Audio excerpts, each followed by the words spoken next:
Salut les cutéreux, salutations aux buveurs de vin et bonsoir aux rallyman de Facebook. Et aujourd'hui c'est le grand jour. C'est le grand jour. On va passer la finlandaise au banc. Ouais, t'as bien entendu. Et si tu ne me connais pas moi, ou si tu ne connais pas cette voiture, c'est une Mercedes W202 équipée d'un OM 605, qui est donc le petit frère de l'OM 606 que l'on voit un petit peu partout sur YouTube Game français en ce moment. Et ça fait maintenant presque 2 ans que je travaille sur ce projet dans l'objectif de sortir 400 chevaux avec ce moteur.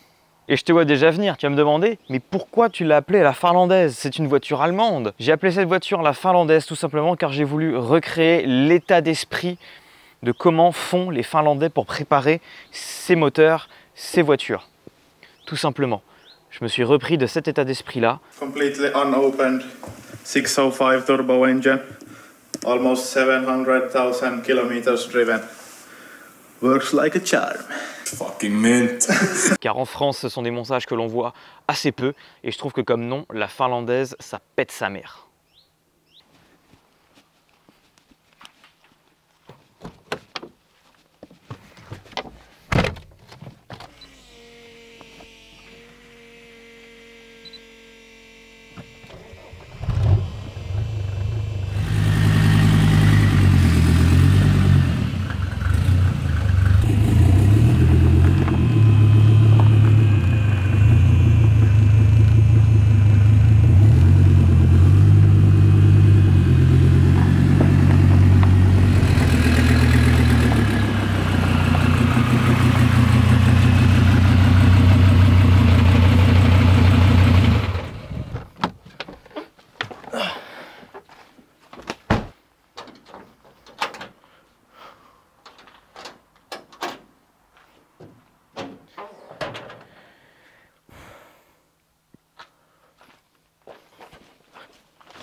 Bon, dans le dernier épisode, la voiture avait roulé. C'était l'objectif, ça faisait trop longtemps qu'elle ne roulait pas. J'avais eu énormément de péripéties, notamment la découverte des coussinets de bielle qui étaient arrachés. Donc, j'avais changé les coussinets de bielle. J'ai fait rouler la voiture, j'étais en période de rodage. Bon, même si j'étais en rodage, j'ai quand même bien tapé dedans, on va pas se mentir. Mais là, entre la dernière vidéo et maintenant, il y a presque eu 3 mois. 3 mois, mais 3 mois avec combien de temps de retard? Parce que 3 mois... Donc la voiture, j'ai eu le temps d'aller la rouler, de tester plein de choses et de voir tout ce qui n'allait pas, ou presque. Donc l'objectif de cette vidéo, c'est de résoudre tous les détails qui vont pas. Et une fois ça fait, je vais foncer chez Hugo, HL Chaudronnerie, pour faire une ligne d'échappement sur mesure à la Mercedes. Et dans la foulée, je la passe au banc. Et là, logiquement, c'est 400 chevaux ou rien. Mais avant de t'énumérer tout ce que j'ai pu notifier comme problème sur la Mercedes et ensuite d'attaquer le travail, je dois t'annoncer que cette vidéo est sponsorisée. Hey toi, t'as déjà entendu parler de Oli? Oli, c'est une alternative aux boissons énergisantes et aux sodas blindés de sucre. Rien ne remplacera jamais l'eau, mais leurs boissons sont sans sucre, sans taurine et avec des arômes naturels. Pour boire du Oli, rien de plus simple. Tu prends ton sachet, tu le mets dans ton shaker, à ça tu rajoutes 500 ml d'eau, tu mélanges et c'est prêt mon canard. Donc si t'es comme moi à bricoler sur ta voiture à longueur de journée, je suis sûr que la gamme Energy te plaira. Elle ne contient pas de taurine et de la New Caf, de la caféine cristallisée qui fait effet plus longtemps pour éviter le coup de mou post-caféine. Pour ma part, mon goût préféré, c'est le Citrus Cobra. Mais attention, si tu as moins de 16 ans, mieux vaut pas y toucher. Mais si le côté énergie de la chose ne te plaît pas trop, il y a également la gamme Iced Tea, une alternative parfaite aux sodas qui sont bourrés de sucre. Chaque dosette contient 20 calories, c'est 10 fois moins qu'un soda classique. Et si tu fais du sport régulièrement, Oli propose la gamme Hydratation. La gamme Hydratation, elle est parfaite pour ceux qui oublient de boire pendant leur séance de muscu ainsi que pendant la récupération. A noter tout de même que Oli utilise des édulcorants, donc ce n'est pas à s'enquiller à longueur de journée. Mais si tu veux dire adieu aux sodas pleins de sucre et aux boissons énergisantes, ça reste une alternative plus saine et plus écologique. Parce que un pot comme ça fait 25 litres de boisson. Alors si ça t'intéresse, laisse-toi tenter par un pack découverte pour tester tous les goûts de toutes les gammes Oli. Économise 5 € sur ta première commande avec le code CARDAN5, ce qui te fait le pack découverte à 19,99 € avec le shaker inclus. Et si tu es un habitué, tu peux bénéficier de 10% de réduction avec le code CARDAN sur toutes tes autres commandes. Le lien est en description. Bon, déjà, il faut faire un constat, monsieur. Il faut faire un constat. Dans la dernière vidéo, la voiture, elle n'était pas prête. Dans la dernière vidéo, déjà, comme je l'avais dit, il y avait une surpression de gasoil. Alors la surpression de gasoil, on va y venir tout à l'heure, parce que ça, je l'ai résolu hors caméra. C'est pas un Français qui m'aurait donné l'astuce. Mais en gros, cette durite-là, la durite des injecteurs, elle crachait par terre. C'était pas terrible. Bon, après, il y avait vraiment pratiquement pas de débit, mais c'était pas bien. Au début, j'ai fait les tests sans mano de turbo. Là maintenant il y en a un, je crois que j'avais pas montré l'installation, mais j'avais montré qu'il était là dans la dernière vidéo. Et j'avais fait ça sans ventilateur. Enfin, il y avait des ventilateurs, ils étaient branchés, mais comme toujours, il y a toujours des fils de pute pour te dire que t'as pas serré telle vis au couple, mais il n'y a pas un connard pour te dire que si tu branches tes ventilateurs sur les prises des ventilateurs de clim, ça va pas marcher.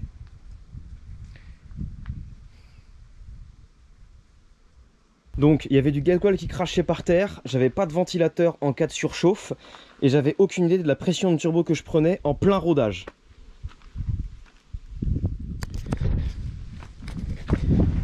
Bah Le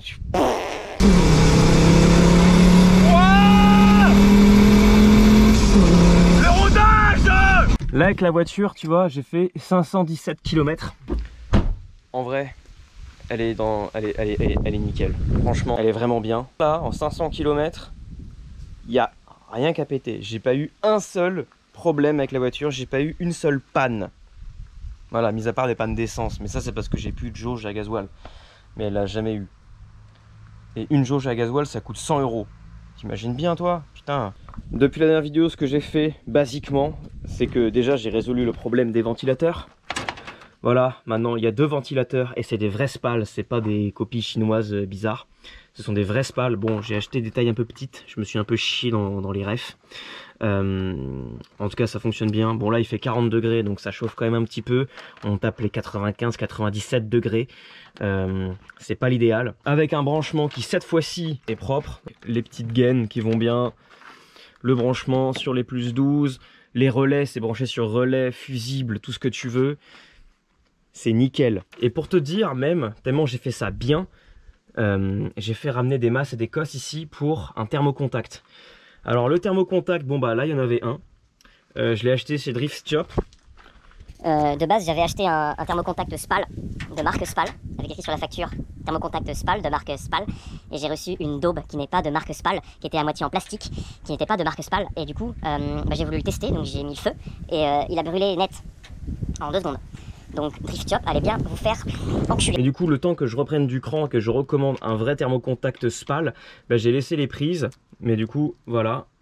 Et donc pour pallier au problème de ventilateur, le bouton qui avant servait à activer la pompe à essence, maintenant sert à activer les ventilateurs. Donc ça, c'est un montage propre, clean, tout ce que tu veux. Sur la droite, on peut voir un afficheur EGT. Parce que oui, les EGT, notamment sur un gasoil, c'est super important. Et pareil, tous les tests que j'ai fait, je les ai fait sans mano d'EGT.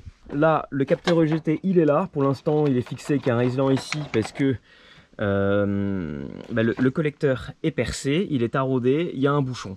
Voilà, mais j'avais la flemme de renlever la surale, enlever le bouchon, mettre le truc, surtout que je roule pratiquement plus avec depuis un moment. Aussi, chose légèrement dangereuse que j'ai fait pendant les tests, c'est-à-dire que j'ai roulé sans reniflard. Donc en gros, les vapeurs d'huile, elles sortaient ici et elles étaient crachées instantanément sur le corps chaud du turbo ainsi que sur le collecteur d'échappement. Donc autant me dire qu'une fois, j'ai fait un énorme tir jusqu'à une vitesse que je ne dirai pas pour m'éviter des problèmes avec la loi. Et ben grosse fumée blanche et tout, bon, en plus sans capot, hein, parce que j'avais plus de capot. C'est vrai que ça j'en ai pas parlé du capot. J'ai un abonné qui m'a ramené un capot et cette fois-ci j'ai mis des attaches parce que c'est vrai que l'ancien capot il a fini dans un état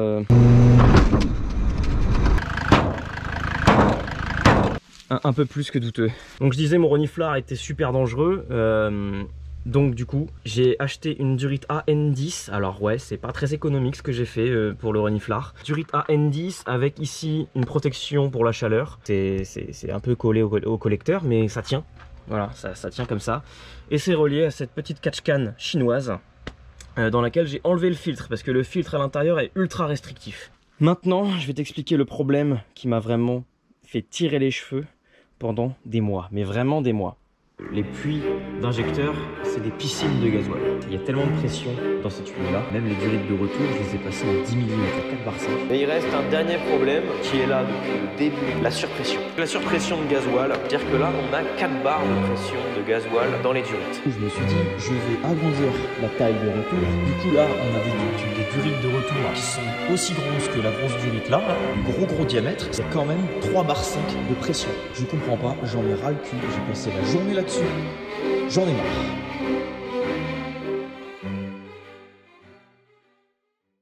En fait, basiquement, pour comprendre l'origine de la surpression de gasoil, il suffit juste de regarder comment est conçu le réservoir d'une Mercedes W202. Le réservoir d'une Mercedes W202, en fait, il est en deux parties. En gros, il ressemble à peu près à ça.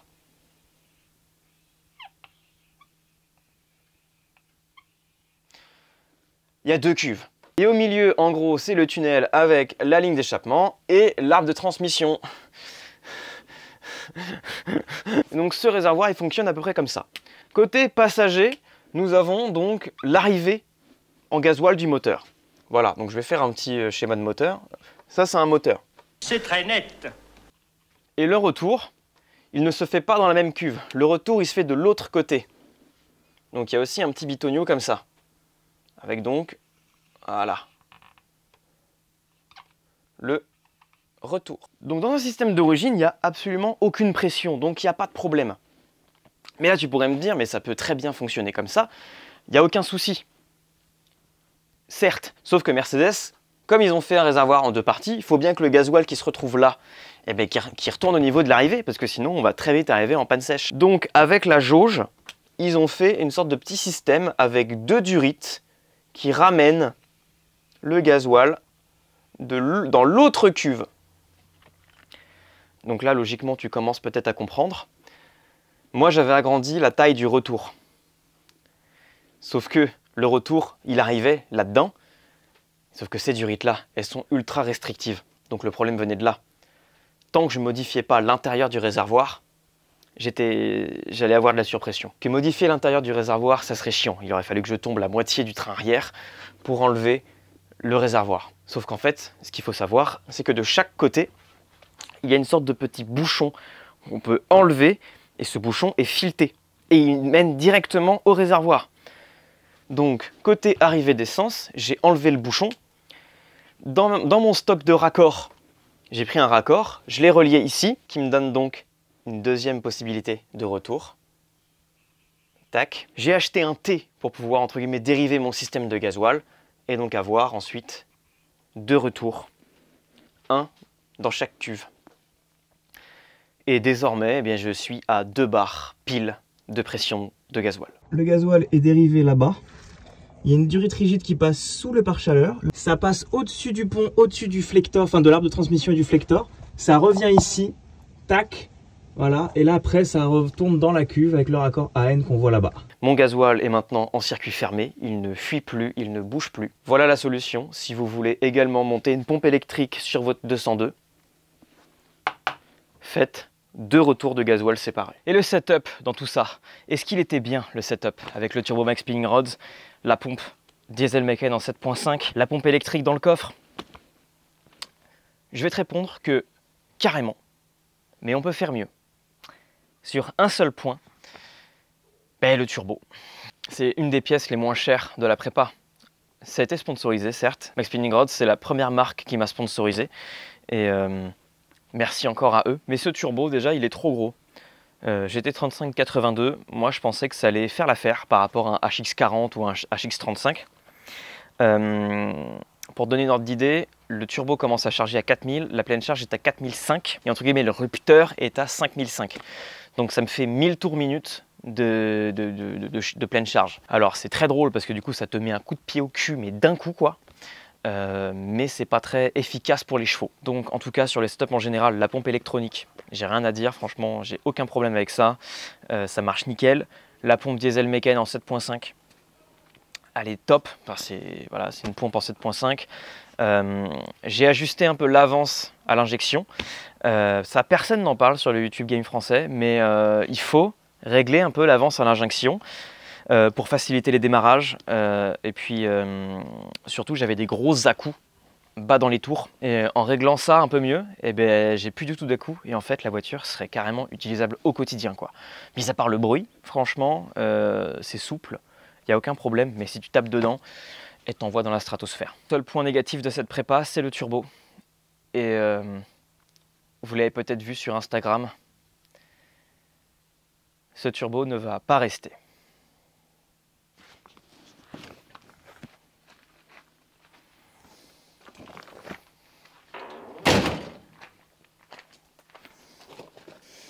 Puisqu'en effet, je vais passer à la gamme au-dessus.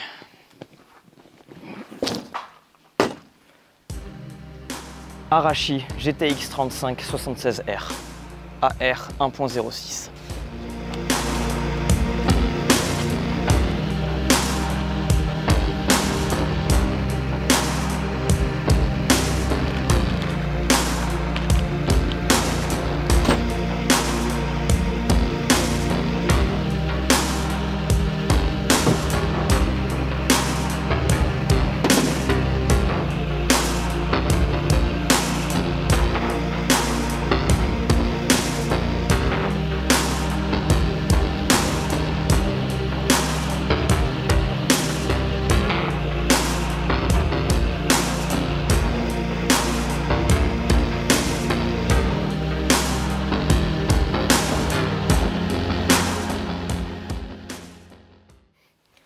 Donc ouais, voilà, tout nouveau turbo pour la finlandaise. Je pense un turbo qui est beaucoup plus adapté. On reste quand même sur un GT35 pour avoir un gros corps d'admission. Mais 76 cette fois-ci pour avoir une turbine plus petite et donc avoir un turbo qui va charger plus tôt. Car cette fois-ci, je me suis vraiment cassé la tête sur toutes les... comment on appelle ça? Les flow maps? Je sais plus. Je me suis vraiment cassé la tête dessus pour réussir à avoir un turbo bien adapté avec mon moteur, la pression de turbo que je recherche et logiquement ce turbo là sera le bon choix. Alors ouais, j'ai pris un gros AR, j'ai pris un AR 1.06 pardon. Donc ça fait un énorme corps d'échappement par rapport au max speed qui est un 0.63 mais en fait j'aime bien le côté coup de pied au cul du max speed malgré tout. C'est drôle, c'est-à-dire que tu vois les gens ils sont en passager comme ça tranquille, il se passe rien et d'un coup ouah, tout arrive et ça me fait extrêmement rire.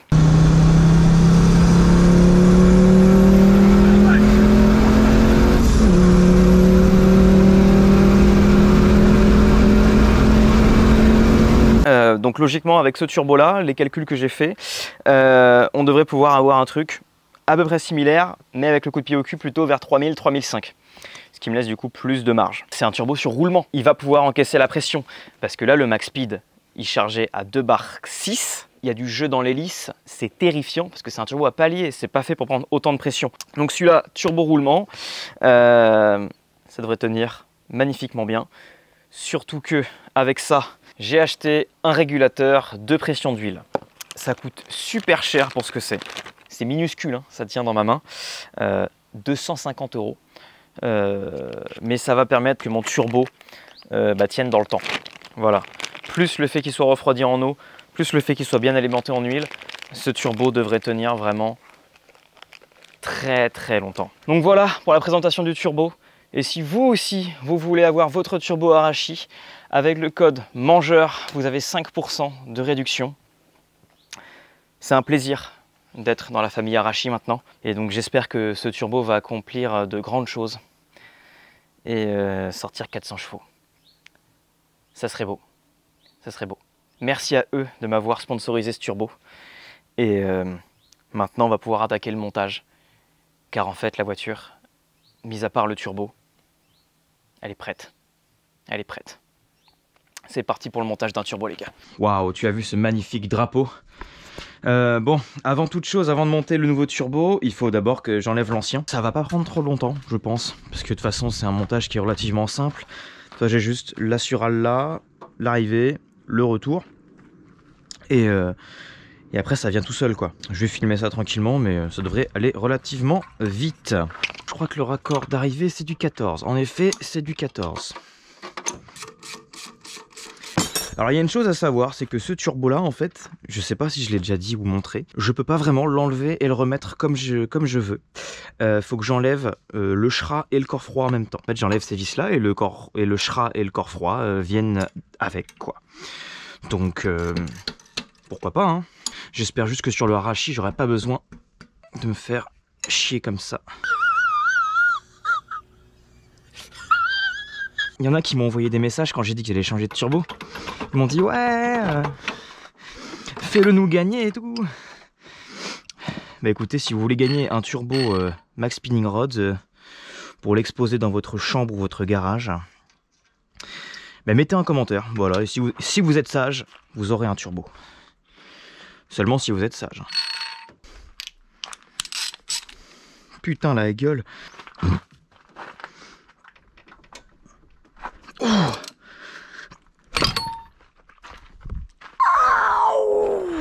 Ok, bon, ça y est, le turbo est pratiquement enlevé. Il va juste rester le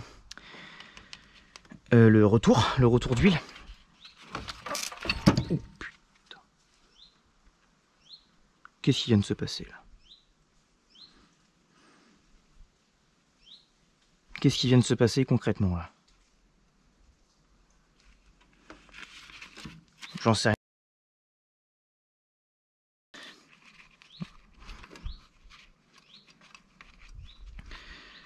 Hop. Ok. Ah. Bon, et je le redis, si vous voulez gagner ce turbo, mettez des commentaires, voilà, parce que je sais pas trop quoi en faire. Je le garderai bien, tu sais, je l'exposerai bien dans un coin. Mais si vous le voulez absolument, bah, je peux le faire gagner. Voilà.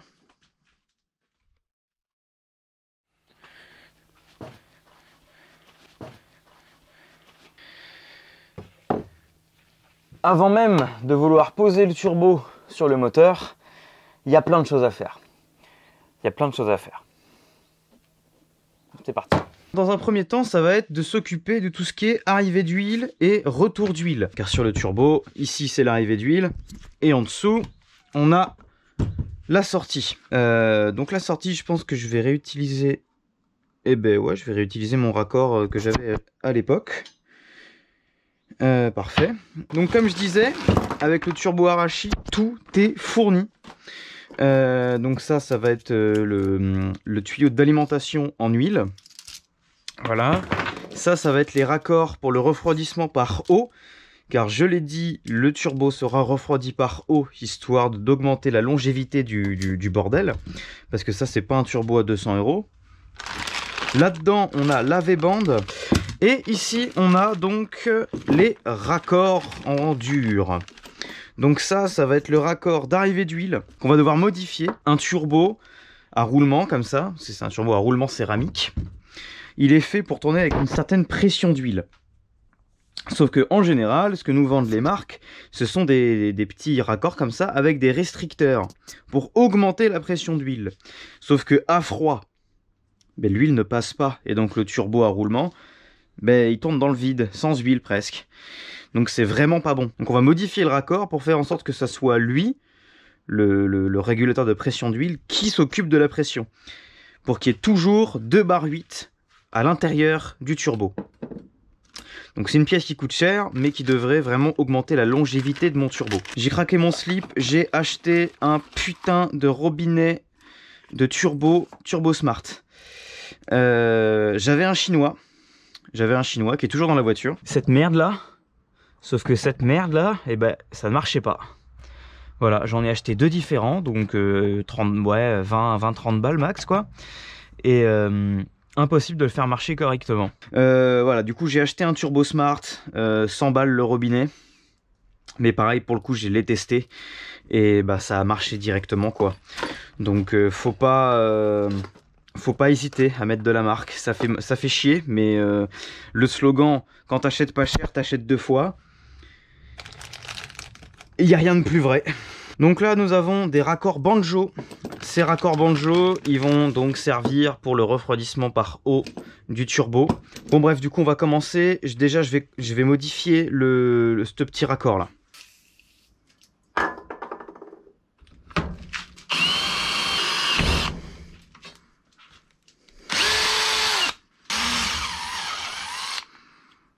Voilà. Donc là, mon raccord d'arrivée d'huile, il est parfait. Il est prêt à être mis sur le turbo. Pour l'étanchéité de ce bordel, alors moi sur le Max Speed, ce que j'avais fait, j'avais mis cette loctite là pour les étanchéités de filetage et visiblement ça avait plutôt bien marché. Dans mes souvenirs, je crois que c'est du 12, c'est plus gros, c'est du 13 ou peut-être même du 14, tu vois, c'est du 14. Je vais gaver de loctite comme ça. Sur le Max Speed, ça va très bien marcher, donc on verra bien. Ça se trouve, il y aura des gens là en commentaire qui vont me dire que c'est absolument pas ce qu'il fallait faire.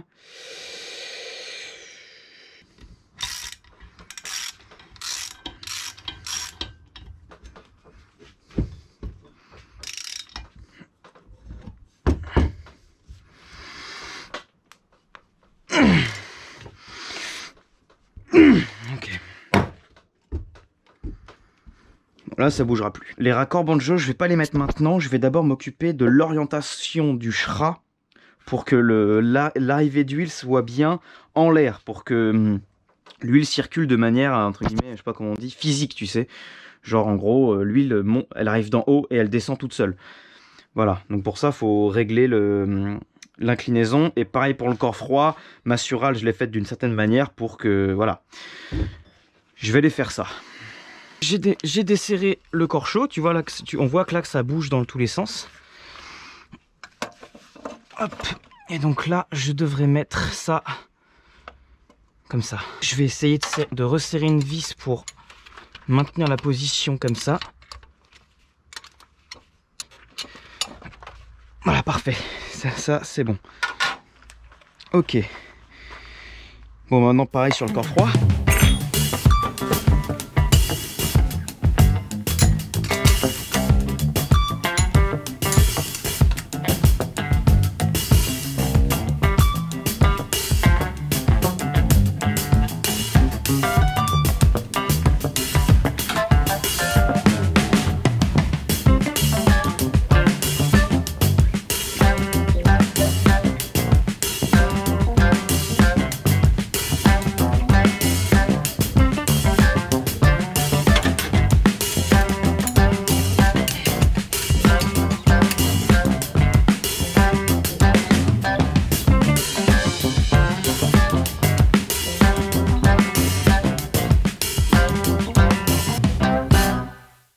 Bon, ben écoutez, je viens d'être confronté à un problème dont j'avais complètement oublié l'existence quand j'avais monté le Max Speed. Mais c'est toujours le même, c'est normal. Donc là voilà, là, le turbo il est prêt à être installé, entre guillemets. Tous les angles sont bons, c'est-à-dire que l'angle du corps froid peut accueillir la surale, le corps chaud peut accueillir le collecteur. Enfin, bref, voilà, tout a le bon angle. Sauf que, pour le retour d'huile, comment te dire? Tu vois ça? Voilà. Je vais refaire la même technique qu'avec le Max Speed. Alors c'est très spécial, vous allez voir. C'est-à-dire que là, je vais aller démonter le raccord sur le moteur. Je vais visser le raccord sur cette bride. Une fois que ça sera vissé, je vais mettre la bride sur le turbo. Je vais désaxer le corps chaud du SHRA. Je vais poser le corps chaud dans la voiture. Et après, je remettrai le SHRA, enfin tout en même temps. Ça va être la merde. Corps chaud démonté. J'ai démonté le retour d'huile du turbo. Donc là maintenant il va falloir que je fasse un petit micmac.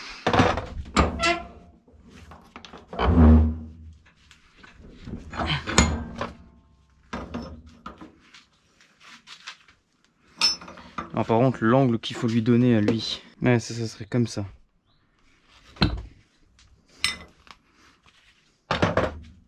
Je pense que là on est pas mal. Celui-là du coup lui je peux le mettre comme ça. Il retournera au carter. Et lui je peux le mettre au maximum comme ça. Ok, donc ça c'est bon. Je vais lui serrer la gueule. Merde, le joint, putain. Regarde ce que je viens de développer.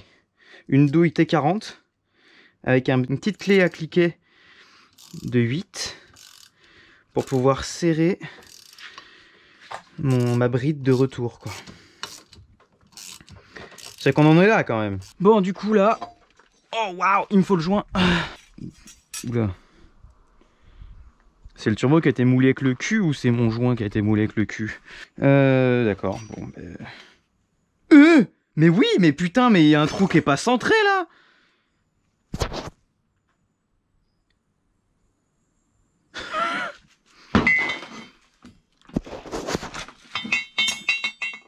Ça se voit qu'il y a un problème là. Ah putain, ça a été percé comme de la merde. Bon bah écoute, j'ai pris la décision de faire comme si j'avais rien vu et que ça n'existait pas. Donc je vais remonter ça comme ça. J'ai pris de la graisse cuivrée pour éviter le problème que j'ai eu au début de la vidéo. J'espère juste vraiment que bah, entre guillemets, le airflow du turbo sera bon parce que c'est quand même embêtant quoi d'avoir un truc... Je peux pas rentrer la vis. Comment ça, je peux pas rentrer la vis? Non, faut que je la mette à l'avance. Putain.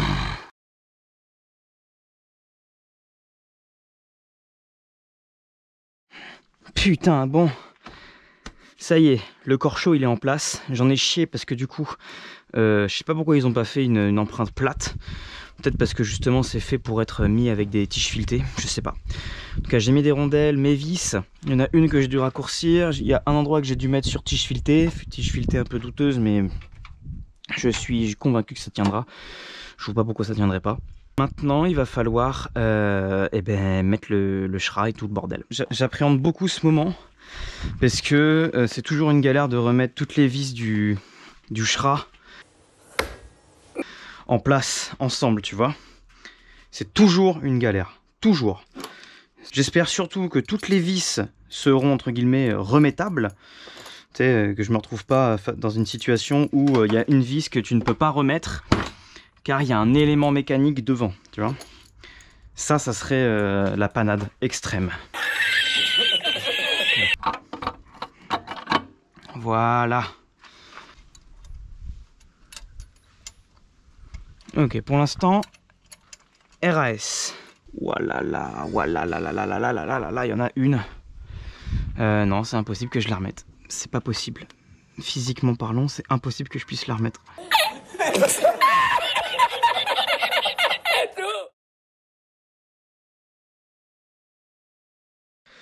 Bon voilà, j'ai installé le turbo. Ça a été une galère pour une seule vis. Pour te dire, la vis elle est entre la bride du turbo, le SHRA et également la culasse qui empêche le passage. Donc voilà, vis du corps chaud. Et je te reprends en audio, car ma magnifique GoPro a décidé que non, elle n'allait pas enregistrer ce rush et allait complètement friser. Ce que j'allais dire donc, c'est que j'ai passé une bonne heure, 1h30 à installer juste une seule vis entre le SHRA et le corps chaud. Pour installer cette vis, j'ai dû me faire une clé sur mesure. Oui, elle fait peur, car c'était littéralement impossible à monter avec une clé classique. C'est vraiment, j'ai essayé, j'ai fait plein de trucs. Mais j'ai dû découper une clé. J'en ai même fait 2-3 jusqu'à trouver la combinaison gagnante. Donc maintenant que le turbo est installé, la seule chose qui va manquer, c'est le refroidissement par eau. Ça, je m'en occuperai juste après dans la vidéo, car là tout de suite, c'est un peu compliqué.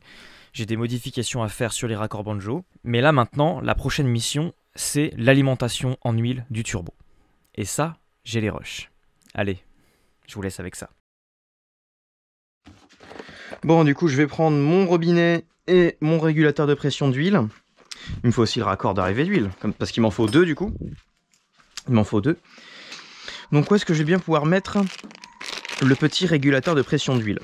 Ça, c'est la question, surtout qu'il n'y a absolument aucune possibilité d'attache sur le bordel. Dedans, non.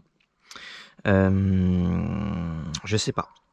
Je sais absolument pas ce que je vais faire. Bon, déjà, là, j'ai le in. Je pense que par là c'est pas mal, mais ça me fait chier parce que en fait il est dans le vide comme ça et je sais pas comment le fixer. Je sais pas comment le fixer, j'ai pas envie non plus de le fixer comme ça à l'arrache, tu vois. Oh, ou alors comme ça, mais oui, bah voilà. Là j'ai trouvé un truc pas mal là. Bon, c'est bien. Comment je vais fixer ça maintenant? Est-ce que j'ai accès à ça derrière? J'ai accès à la tôle?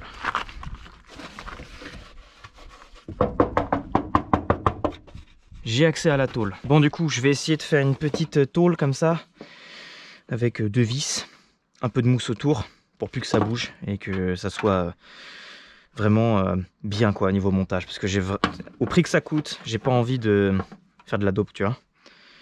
Allez, je vais me mettre en ingénierie de pièces.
Bon, maintenant, vidange et démarrage.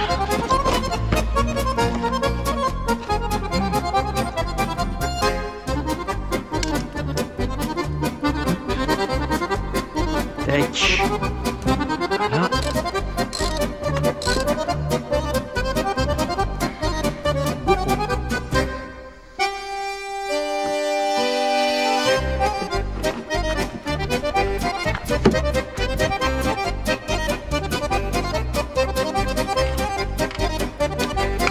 Allez, nickel.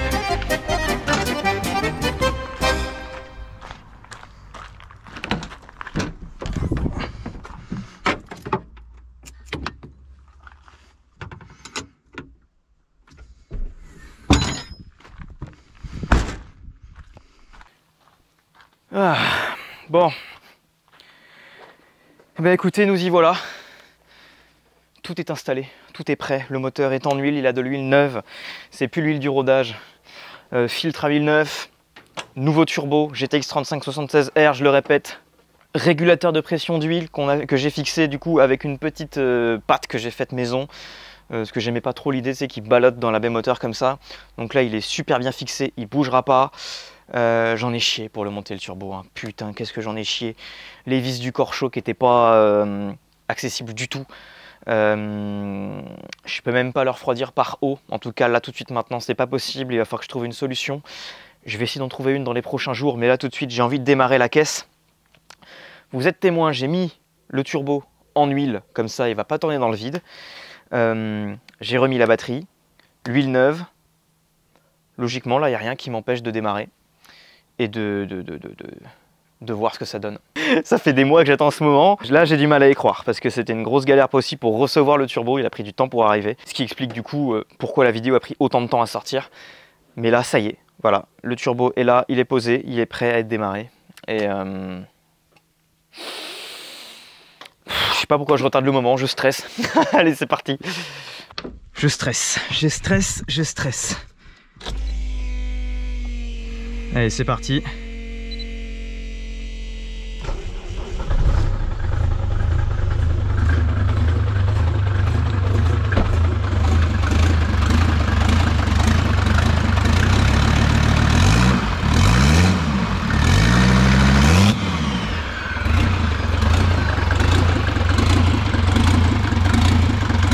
a un ralenti de merde, mais il est vivant.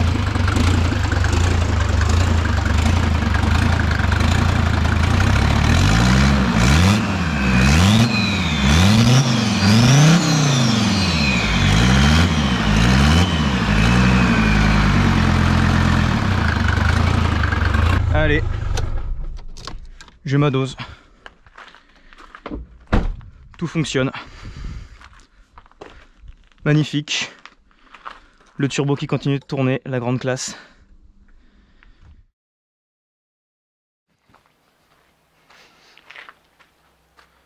L'heure est grave.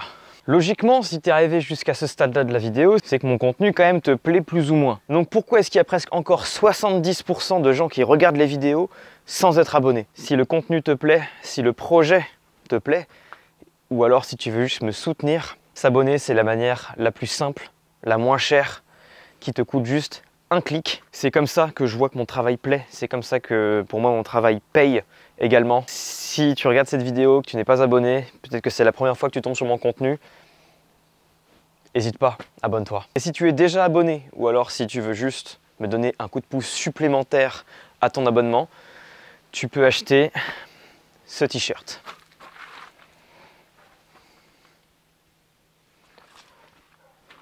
T-shirt finlandaise, style dragster comme je l'appelle, pas de pare-choc, pas de capot, le gros turbo, le bloc apparent. Pète sa mère. On est sur une toute nouvelle DA avec des couleurs plus sombres, des dessins plus sobres, des polices différentes aussi. Si tu veux ton exemplaire, il y en a très peu, il y en a une centaine. C'est disponible sur mon site internet mangeurdecardan.fr, tu peux le retrouver en description. Là, il nous reste plus grand chose à faire là tout de suite. Il va juste falloir faire le refroidissement en eau du turbo. J'ai retardé ça car j'ai eu de gros problèmes avec les raccords vendus par Arashi et mon collecteur d'échappement. J'ai trouvé une solution. Il va falloir que je règle mon problème de manchon car le turbo Arashi c'est un manchon en 51 et toute ma surale est faite en 63. Donc j'ai commandé un manchon adaptateur, mais les livreurs, en soi le manchon, bon c'est chiant que je l'ai pas, mais c'est pas grave. J'ai fait un manchon j'ai adapté un manchon en 63 pour qu'il passe en 51. Ça fait le taf, mais on ne pourra pas aller au banc comme ça. Et aussi, pour pouvoir rouler sur la route, il va falloir que je mette des plaques, parce que ça, c'est les anciennes plaques. J'ai reçu les nouvelles. Et aussi, pour pouvoir rouler sur la route, il va me falloir une ligne d'échappement provisoire, histoire de ne pas foutre le feu au cul du turbo. Pour éviter ça, je vais faire une ligne provisoire, je vais souder un petit peu sur la V-bande, je vais éviter de la massacrer au plus possible. Mais voilà. Allez, c'est parti. Bon, déjà, tu vas certainement me poser la question, pourquoi est-ce que tu veux absolument refroidir ton turbo par eau? Tout simplement pour éviter la surchauffe, comme le moteur. Voilà, un turbo, plus il va monter en tours, donc en pression, etc., plus il va chauffer. Donc si la température du turbo peut être stabilisée par le liquide de refroidissement, si on évite la chauffe, ça peut carrément augmenter la longévité de la pièce. Maintenant, la deuxième question, c'est comment faire? Parce que j'ai pas vu beaucoup de youtubeurs refroidir leur turbo par eau, au vide je crois. Je crois qu'ils le faisaient au vide, mais j'ai pas vu d'autres gens je crois. Donc comment faire pour refroidir son turbo en eau? Ici tu as un magnifique schéma. Oui, le turbo est très gros. Donc dans un moteur classique, on va avoir la pompe à eau qui est ici. Le moteur va être rempli en eau. La pompe à eau va envoyer ça dans le radiateur. Le radiateur, lui, va s'occuper d'envoyer ça, en l'occurrence sur le 605, sur le haut de la culasse, devant la culasse.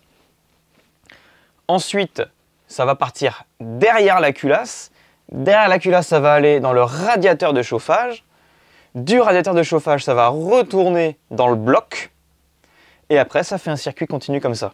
Alors, c'est un schéma très vague et très grossier, entre guillemets. Mais c'est à peu près ça, le principe. À quelque chose près, hein, voilà, on ne va pas rentrer dans les détails. Et donc, pour le turbo, il ne faut pas choisir n'importe quelle durite. C'est peut-être pas évident. Au début, j'avoue, je pensais que je pouvais juste prendre une seule durite avec toute la pression, faire deux dérivations dans la même durite et puis ça faisait un système. Pas du tout. Donc, pour l'arrivée d'eau dans le turbo, il faut prendre, entre guillemets, une arrivée d'eau chaude. Donc, ça veut dire après la culasse. Voilà, après qu'elle soit passée dans le moteur, etc. Donc après la culasse. Donc au niveau du radiateur de chauffage, c'est parfait. Dériver le système par là, ça sera pas mal. D'autant plus que par là, c'est juste au niveau du vase d'expansion. Et pour le retour, il faut être au plus proche de la pompe à eau. Donc ici, ça sera très bien. Donc après, tout simplement, j'aurai juste à dériver le système avec des T. Donc tac, voilà, mettre mon arrivée et mettre mon retour sur le turbo. Voilà. Maintenant, on se retrouve devant la voiture et on le fait. J'aime pas le liquide de refroidissement. J'aime pas ça.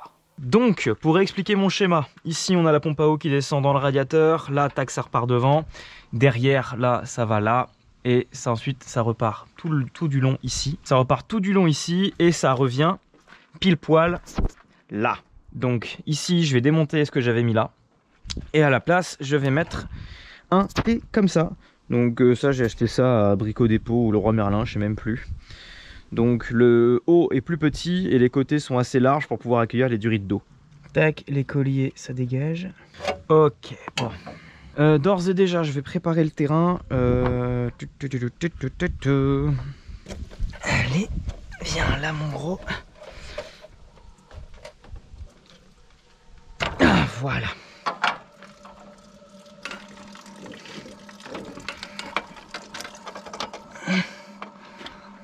Oh, la taille est parfaite. Ok. Ok, ça, celui-là, c'est bon. Maintenant, il faut serrer le deuxième. Hop. Ça, c'est serré. Ok, bon, maintenant, il faut juste que j'ajuste la taille de la durite d'eau qui va aller là.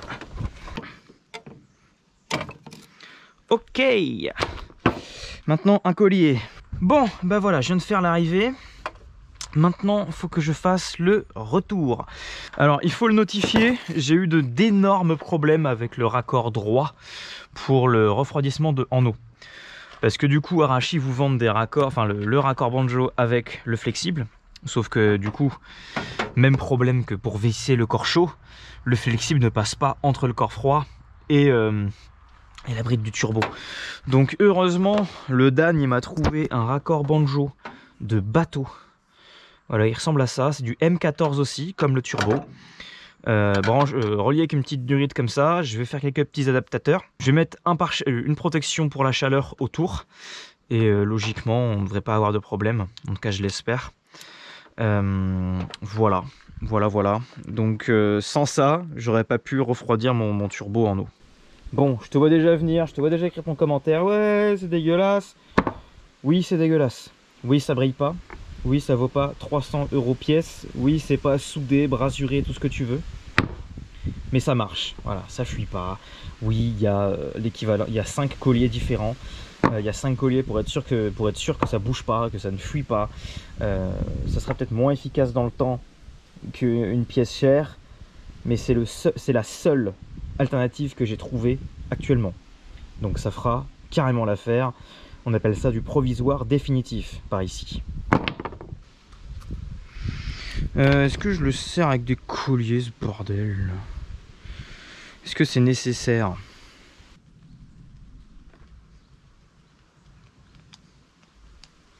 Pas besoin de serrer trop fort.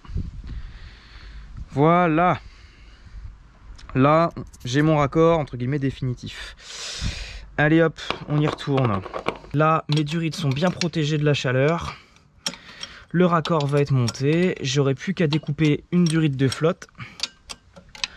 Me repiquer dessus. Et pour le refroidissement du turbo, on en aura terminé.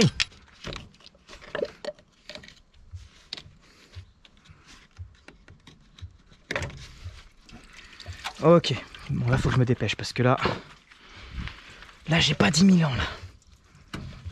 Merde, les colliers.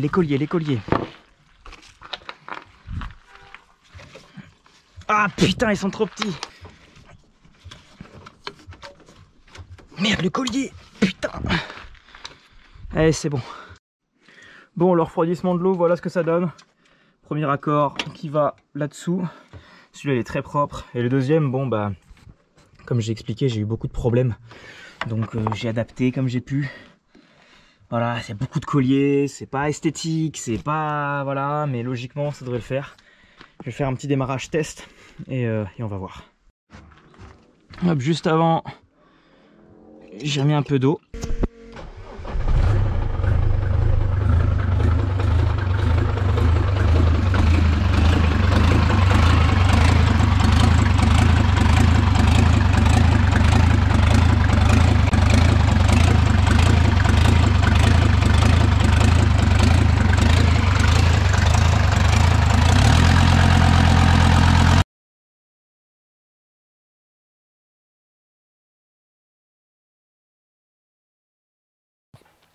Bon, on est quelques jours plus tard et je me dois de te faire un compte-rendu en face caméra. Car tout ne s'est pas passé comme prévu, comme d'habitude. Dans les derniers rushs que tu as vus, j'ai terminé le refroidissement en eau du turbo. Il n'y a pas de fuite, parfait. Et donc l'étape d'après, après le refroidissement en eau du turbo, c'était donc de créer une ligne d'échappement provisoire et d'aller faire les tests sur la route. Donc dans un premier temps, j'ai réutilisé le bout de tube que j'avais utilisé pour le Turbo Max Speed. C'était de la merde. Voilà, c'était de la merde, c'était inutilisable. J'ai fait un tour avec la bagnole pendant 5 minutes, c'était atroce. Et j'ai très vite dégagé cette merde. Et donc suite à ça, j'ai contacté Hugo de HL Chaudronnerie pour qu'il me fasse quelque chose. J'étais censé aller chez lui dans cette vidéo pour qu'on fasse la ligne d'échappement. Malheureusement, ça va pas être possible. Ça sera dans la prochaine vidéo. Donc, il m'a dépanné. J'ai été chercher des tubes en 76 chez son fournisseur directement.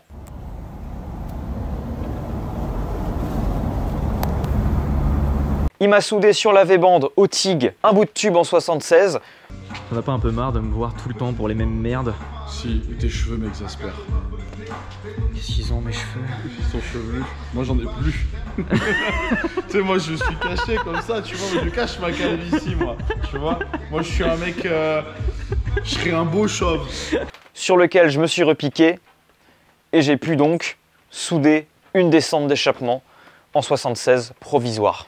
Donc au moment où je tourne ce rush, j'ai fait la descente en 76. J'ai filmé un peu la soudure, même si c'est pas très intéressant parce que je sais pas souder, c'est une hérésie. C'est étanche, mais je veux dire extérieurement, la soudure elle est dégueulasse. Voilà, donc là il va juste manquer une seule chose, augmenter le débit de gasoil et aller faire un tour sur la route. Et prier aussi, accessoirement. Voilà. Bon, j'ai fait la ligne, ça fait du bruit. J'ai augmenté le débit de gasoil à mort. On est presque à fond sur l'Alda.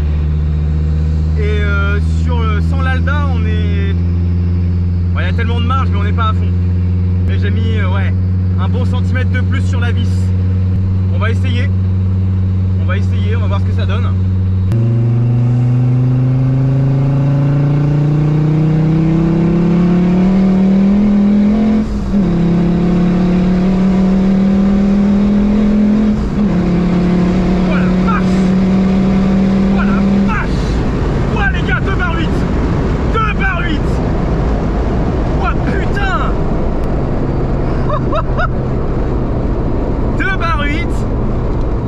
Charge à 4000, un petit peu avant le Turbo Max Speed.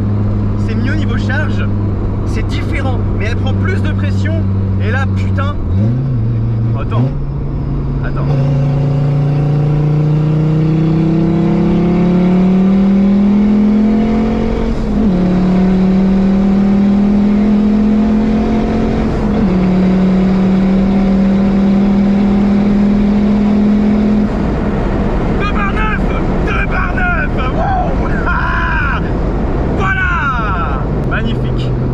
Charge à 4000 et jusqu'à 5005, elle y va.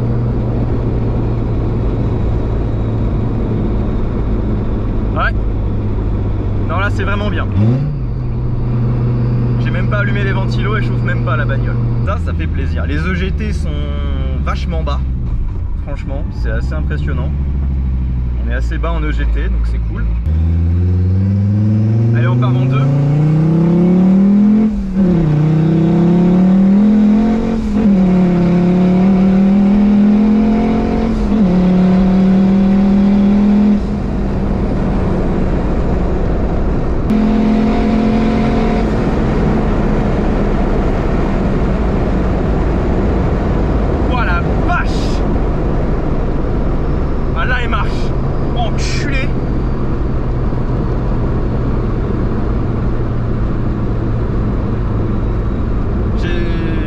Dire la vitesse que j'ai pris. Tout à l'heure j'ai fait 2, j'ai passé la 3, bah, elle a patiné et elle a pris le rupteur direct. Elle a patiné au passage de la 3. Je sais pas combien il y a de chevaux parce que c'est pas du tout le même ressenti qu'avec le Turbo Max Speed.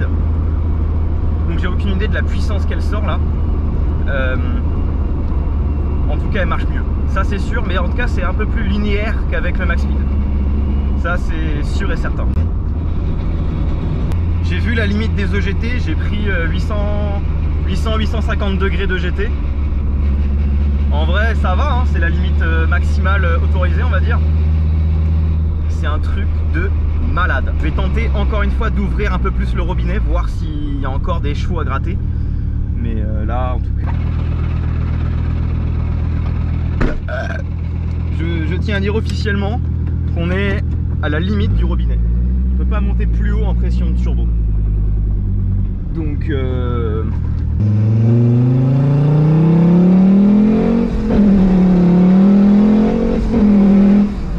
waouh, elle patine jusqu'en 4.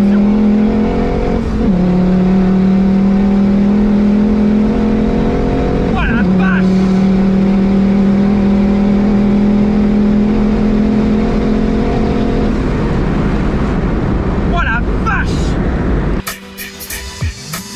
Attendez une minute. Ça, c'est le TGV? Ouais, c'est une belle machine, hein. Ça tient bien dans les courbes.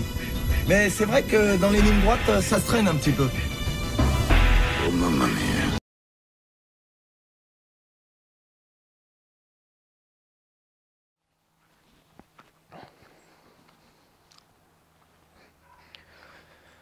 Bon, à l'heure où je vous parle, il est à peu près 8 h du matin. Aujourd'hui, je suis matinal, car c'est enfin le jour où la finlandaise passe au banc. C'est aujourd'hui qu'on va voir si les 2 ans que j'ai passés sur cette voiture ont porté leurs fruits. Ça y est, c'est le grand jour. C'est le grand jour. J'attends ce moment depuis très longtemps. Juste avant de partir pour Adrich Reprog à Bassins, près de Bordeaux, qui va me passer la voiture au banc, je vais faire un rapide résumé du montage que j'ai sur cette voiture, parce que je pense que c'est important de rappeler un petit peu, parce qu'on n'est pas sur un montage de clown, où tu mets juste un turbo à 150 €, une carto, et tu dis à tout le monde que tu as 300 chevaux. Donc, cette voiture, nous avons un OM 605, ça vous l'avez compris, c'est un 5 cylindres 2,5 litres turbo diesel, avec un turbo plus gros, un GTX 35 76R de Arashi en AR 1.06, avec un collecteur Kangaroo. Niveau diesel, on a une pompe mécanique en 7.5 de chez Diesel Meken. Donc pompe mécanique veut dire plus aucun calculateur, c'est-à-dire que c'est moi qui fais le débit de gasoil comme j'en ai envie. Donc tout est réglable à la main. De base, c'est une pompe électronique.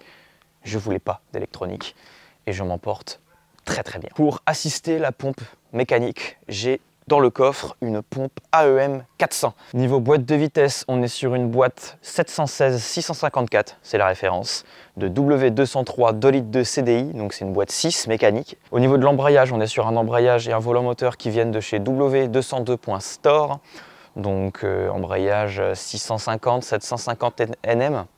Donc ça devrait tenir pour les 400 chevaux, il n'y a aucun doute. Et je pense que c'est à peu près tout. Voilà, sur Allan 63. Intercouleur énorme sur le devant. Je vois pas ce que je peux ajouter d'autre. Mis à part le fait qu'il faut qu'on y aille. C'est le moment.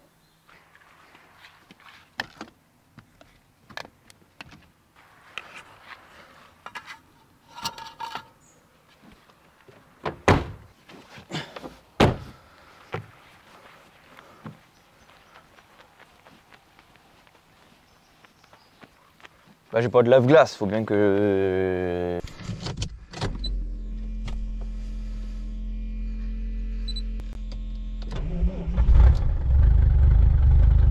Au quart de tour.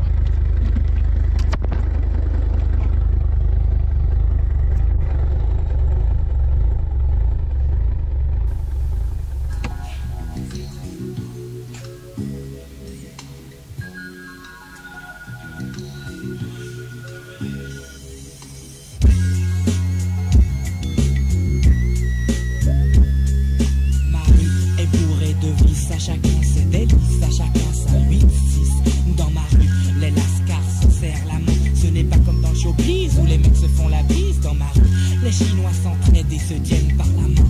Les youpins s'éclatent et font des magasins. Tous les lascars fument sur les mêmes joints. Dans ma rue, c'est une pub pour Benetton. Et tout le monde écoute les mêmes sons à fond. Mangeurs de cachère et de saucissons. Dans ma rue, je suis posé. Je marche tranquille dans la ville. J'esquive les civils et reste le patron du style. À chacun sa banlieue, la mienne je l'aime. Et elle s'appelle le 18e. Mon 18e, n'y touche pas, je l'aime. Mon 18e, n'y touche pas, je l'aime. Bon, logiquement, nous y voilà.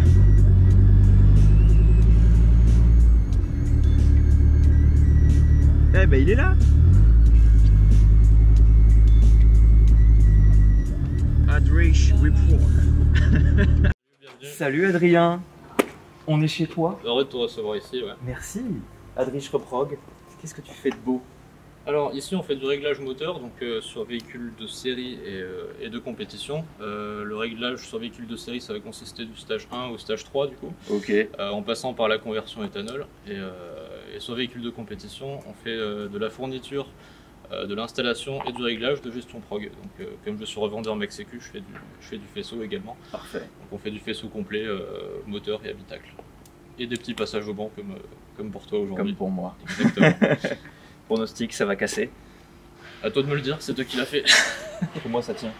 2 bar 8 à 3 bars, ça tient. L'important c'est d'y croire. Et si elle sort à 400, on chante la Westgate. Exactement. C'est comme ça que ça va se passer. On rajoute un turbo. Alors, part en deux. La 1 et 4 et fait de la merde. Ouais. Tu verras là, ça va.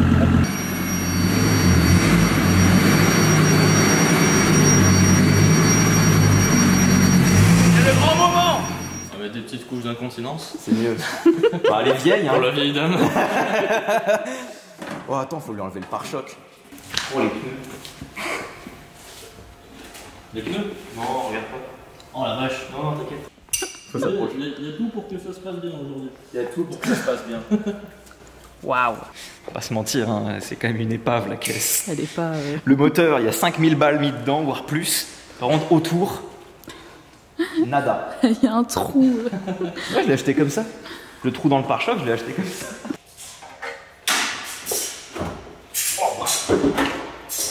Oh waouh. Ça, c'est la classe.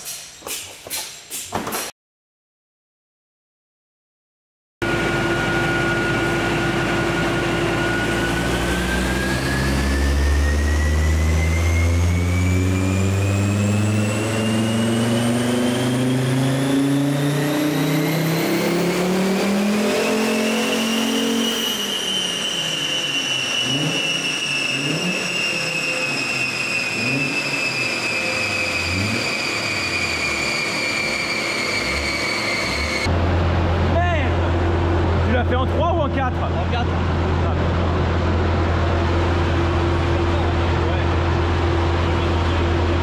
Non, il n'y avait rien, il n'y a rien qui se passe. Il y a rien qui se passe avant 4000, 4005.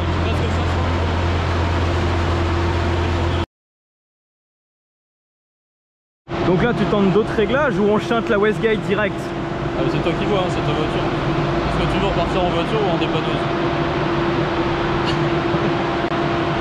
Tu penses qu'elle peut sortir plus avec d'autres réglages ou pas? Je pense. Tu dirais combien? Pas 400, 350 grand max? Ouais, c'est ça. Après, c'est un 2,5 litres. On n'est pas en Finlande. Enfin, il fait un peu plus chaud ici. Oui, il fait chaud. Ouais. Forcément. On va essayer de freiner un petit peu plus le vent histoire de la faire forcer davantage. Et on va chanter la Westgate. C'est bon, j'ai chanté. J'ai relié Ah. Là, elle a intérêt à les sortir, la pute.